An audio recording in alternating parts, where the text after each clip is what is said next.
23 degree 20 minute Capricorn, यहाँ से लेकर 6 डिग्री 40 मिनट एक्वेरियस। मकर राशि और कुंभ राशि इस स्पैन में है हमारा धनिष्ठा नक्षत्र। तो धनिष्ठा नक्षत्र के 2 चरण जो हैं वो हैं मकर राशि में और 2 चरण हैं कुंभ राशि में।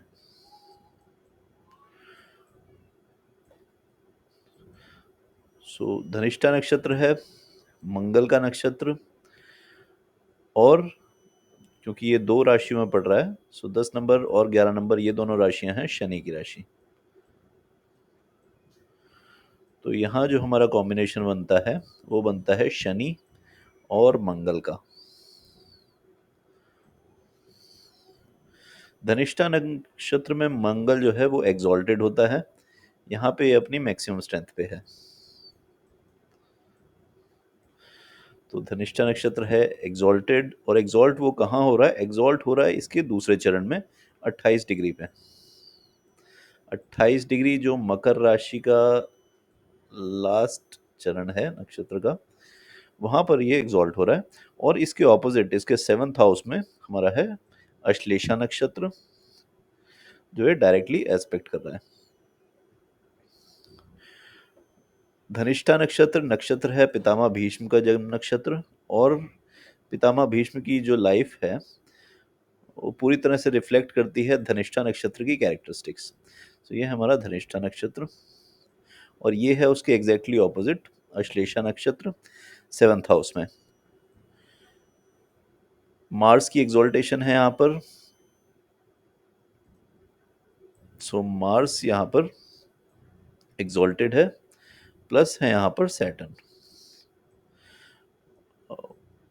क्योंकि मंगल एग्जॉल्टेड है, सो ये जो नेटिव होते हैं ये पितामह भीष्म की तरह, तो they are usually fierce and very confident. बहुत फियर्स होते हैं, ब्रेव, वेरी कॉन्फिडेंट, और प्रोफेशनली ये लोग बहुत एक्सेल करते हैं।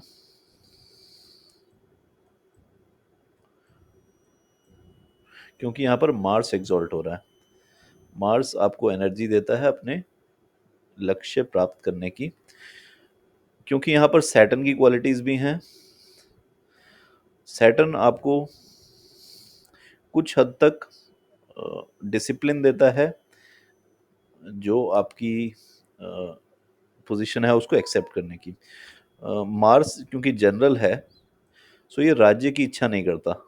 सो ये Mars is mostly happy with his अपनी आर्मी के साथ, अपने टारगेट्स के साथ ही मंगल हमेशा खुश रहता है। मंगल को राज्य की इच्छा नहीं रहती, जैसे पितामह भीष्म को राज्य की इच्छा नहीं थी। सो इनको राजा नहीं बनना, इनको राज्य नहीं चाहिए, इनको जनरल ही रहना है, और इसी में उनको सबसे ज़्यादा फेम मिलती है। So Saturn plus Mars not interested in being a king, ये लोग राजा बनने की इच्छा नहीं रखते। ऑल्दो ये हो सकता है कि ये राजा से भी ज़्यादा पावरफुल हों, लेकिन राजा की बनने की इच्छा नहीं रखेंगे। जैसे पितामह भीष्म ने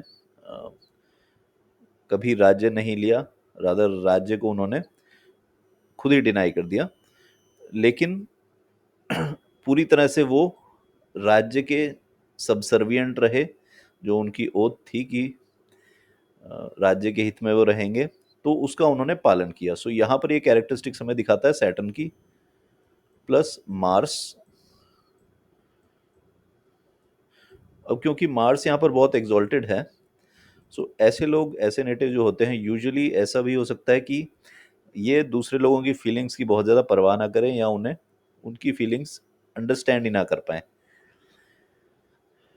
प्रोफेशनली ये बहुत हाई अचीवर्स होते हैं, हाई अचीवमेंट करते हैं अपने प्रोफेशन में।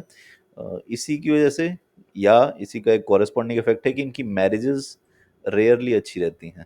There marriages are most of the time not good. इसकी वजह क्या है? क्योंकि धनिष्ठा नक्षत्र का जो ऑपोजिट नक्षत्र पड़ता है, अब पड़ेगा वो अश्लेषा नक्षत्र। अगर ये नेटिव है, तो उससे जो 7th हाउस है, उसका जो स्पाउस है, वो या तो आएगा अश्लेषा के आखिरी 2 चरणों में, या फिर आएगा मघा के 2 चरणों में। सो या तो वो केतु के अंडर होगा या वो होगा mercury with Ashlesha qualities, cunning, deceptive. So Mars यहाँ पर डेबिलिटेट होता है और मार्स को ये चीज़ें समझ नहीं आती। कनिंगनेस, डिसेप्टिवनेस, टैक्ट, ये सब चीज़ें मंगल को समझ नहीं आती। Mangal is a straightforward, Dhanishtha नक्षत्र के नेटिव बहुत स्ट्रेट फॉरवर्ड लोग हैं। कनिंगनेस और डिसेप्शन, टैक्ट, डिप्लोमेसी, ये सब उनको समझ नहीं आता।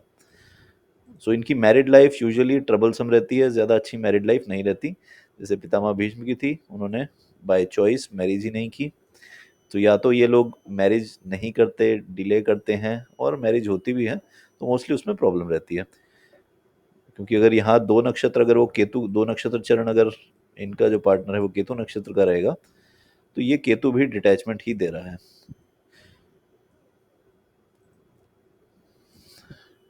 सो अगर ये 10 और 11 नंबर है यहाँ पर। सो अगर कोई नेटिव, किसी नेटिव का बर्थ नक्षत्र यहाँ पर पड़ रहा है, असेंडेंट यहाँ पड़ रहा है धनिष्ठा नक्षत्र में, तो ये उसका बन गया 7th हाउस, उसके पार्टनर का हाउस। सो अगर किसी का असेंडेंट 4 नंबर अश्लेषा नक्षत्र के आखिरी 2 चरण, 5 नंबर केतु के पहले 2 चरण, इन दोनों में से है, तो उनकी मैरिज में प्रॉब्लम है, क्योंकि उनका जो पार्टनर है वो धनिष्ठा नक्षत्र की कैरेक्टरिस्टिक्स के साथ लेकर आया है। या अगर आपका किसी नेटिव का 10वीं राशि के आखिरी 2 चरण हैं या कुंभ राशि के पहले 2 चरण हैं, तो उनका जो पार्टनर है वो इन दोनों में फॉल करेगा, जिसकी वजह से ये मैरिज यूजुअली हैप्पी नहीं रहती।